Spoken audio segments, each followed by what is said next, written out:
hey guys, watching from live. This is also the first time that I'm going YouTube live na nakasabit lang naman ako kay Master Marvin, no? But we're actually recording a podcast session right now, which will be launching maybe a week or two from now. We're on Spotify. The podcast is Leadership Stack. So actually, if you go on your Spotify right now, Spotify account, you search Leadership under podcasts category. You'll find us on the number 3 spot. I think number 1 is John Maxwell. Number 2 is Craig Rochelle, if I'm not mistaken. So Leadership Stack is at number 3. And we talk about leadership, management, and entrepreneurship. So to start, good morning, Mr. Marvin Guillermo, the master, the millionaire, Mr. Stock Smarts. Unang-una, nagpapasalamat ako. Ang ganda ng lighting nyo. Medyo pumuti ako dito. So, nagkapag-asa ako. Nagpapasalamat ako sa mga nakakakimbento ng ganito kasi, yun eh. Hindi pabor sa akin pagpangit yung lighting condition. If I'm a business owner, should I trade my own stocks? And the context is this. It's my first 5 years in business. Figuring things out. I'm having firefighting issues with my clients, with my personnel inside my organization. Culture is not yet that intact. My sales team is not yet that good. There are problems within and without. Do you suggest me to be a trader or investor? Okay, the stock market kasi is, unbeknownst to many, people always think that when you go into the stock market, they will always say that this is the mold, this is how you make money, this is what you do, you watch this for a specific time, you use technical analysis to trade. But the way to be effective in the stock market is you have to do you have to do what you're good at. The stock market's still like any business, like any craft, it's still skill based.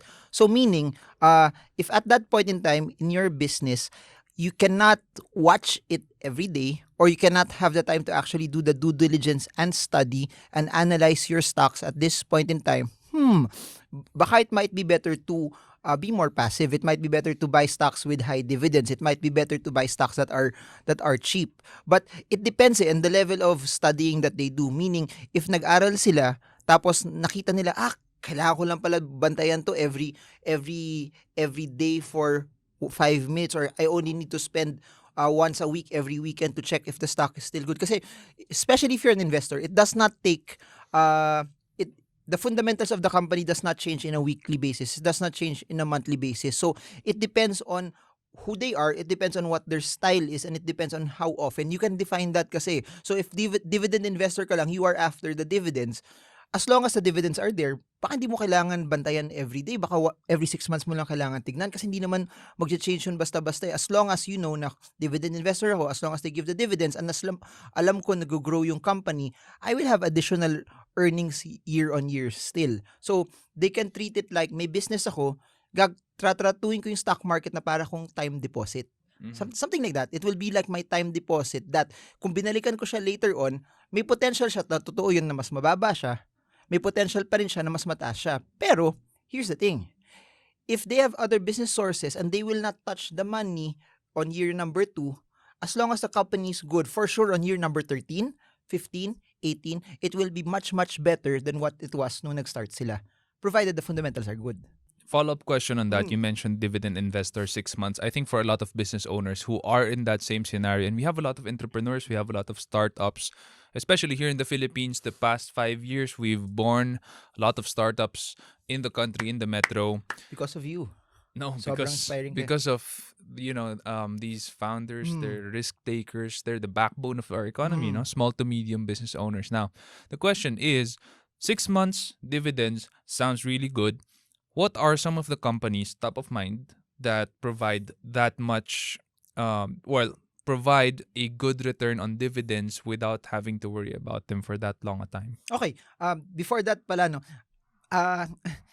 minsan kasi sinasabi ko to na madali lang siyang gawin kasi ito lang yung ginagawa ko, puro stocks lang talaga. What I realized also was this, pag may problema ka sa negosyo, and I mentioned this while we were offline, there were some investments na businesses na pasok ako pero I don't care about the operations. If you care about the operations, like for example, we had sa barbershop business, I'm not just an investor pero I have my input on the operations. There was a time talaga na for 3 months sobrang kailangan siya pag-isipan ng mabuti.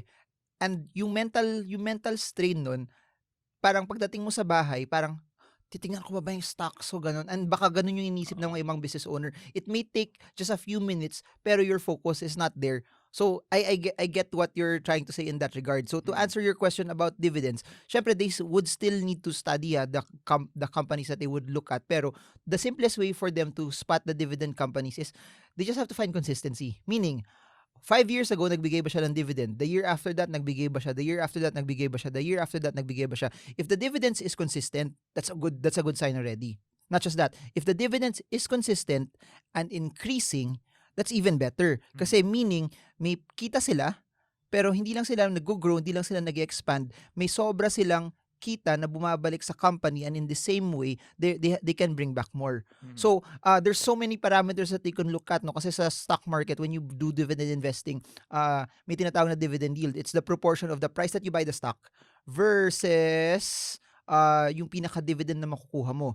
So, if they don't want to go that technical, they just look at, am I buying a company in an industry that's growing? Is this company beating out the competition? Is the income growing? And if while the income is growing, is it consistent in its dividends? If it's consistent, okay na. And while I'm saying this, they don't even have to watch 30 companies. They can just focus on one or two. Yun lang titignan nila. Then balikan na lang nila. So, if they're super busy, probably sabihin nila every quarter or every time may holiday na tignan nila Holy Week, then tignan nila Araw ng Kalayaan, then tignan nila, I don't know, yung Muslim holiday ng August, ano ba yun? Yung Eid. Then tignan nila Pasko. 4 times a year, ganun lang. So, yun. Good fundamentals you mentioned about what stocks to follow.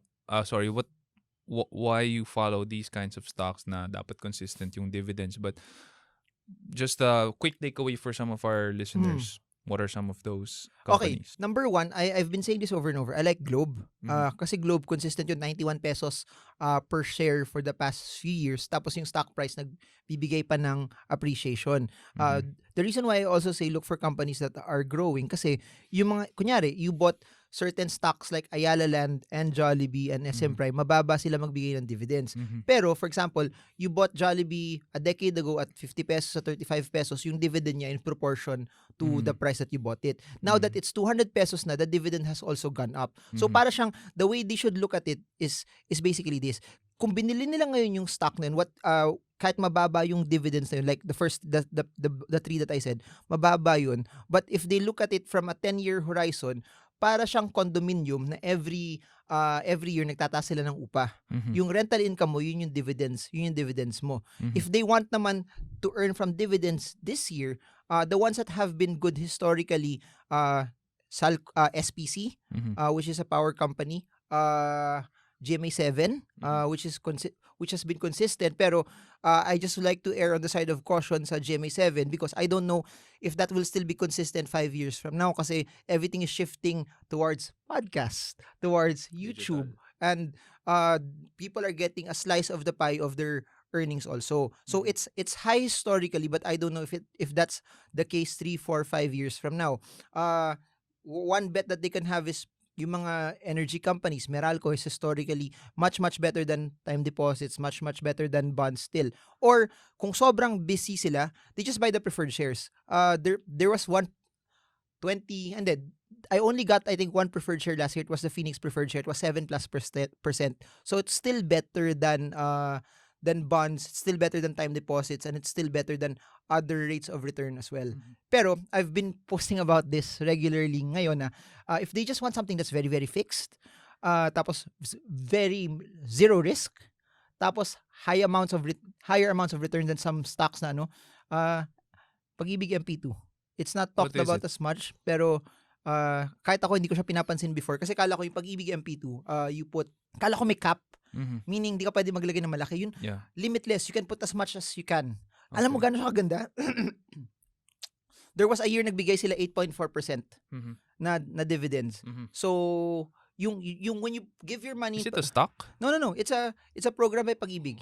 When I say Pag-ibig, alam ko, pag sinabing Pag-ibig, love life, inisip mo. Hindi yung Pag-ibig na, yung SS, yung alam mo guys, Shansi, sobrang malakas sa Pag-ibig yan totoo. What's this? Yun, MP2, basically, when you give your money to them, Pag-ibig has more money that they can loan out to people who want to get houses. Mm. So it's actually better also that pag nagbigay ka ng pera, natutulungan mo yung mga kababayan natin na walang bahay. Uh-huh. So at least they have funding for them to be able to loan out money. And there was a year na 8.4%, there was a year na 7% yung dividends. And here's a clincher, tax-free. Mhm. If you buy preferred shares, 10% tax. If you buy bonds, 20% tax. Mhm. Yun nga lang, yung kailangan lang nila ma-figure out dito is, sa MP2, you cannot touch it for 5 years. So this has to be money that pag linagay mo doon, di mo siya gagalawin for 5 years. How early on was this open to the public? I think Tagal na ba to? matagal na eh. Oh, matagal na kasi when I started making the video, ang dami nagko-comment doon. Thank you for making this video kasi matagal ko na kino-convince yung mga kaibigan ko. I've been doing this for the past 8 years. I've been doing this for this time also. It's not just talked about as much also, but it's really good. It as of now, I could say that as of January 2020, it's really good. It's really good.